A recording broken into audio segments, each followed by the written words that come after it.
Hello, welcome to Do It Yourself channel. Today I will show you where to turn off option to alert us when the phone is picked up with a vibration that we have missed a call or a message.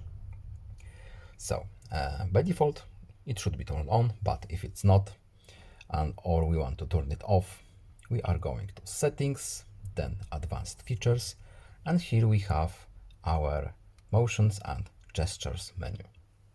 In here we have this option right here, alert when phone picked up. So your phone will vibrate when you picked it up after missing a call or a message.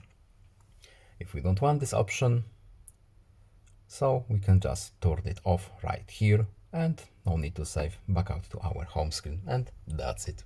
I hope this video was helpful to you. Please leave a like and subscribe. Have a nice day and see you in the next video. Goodbye.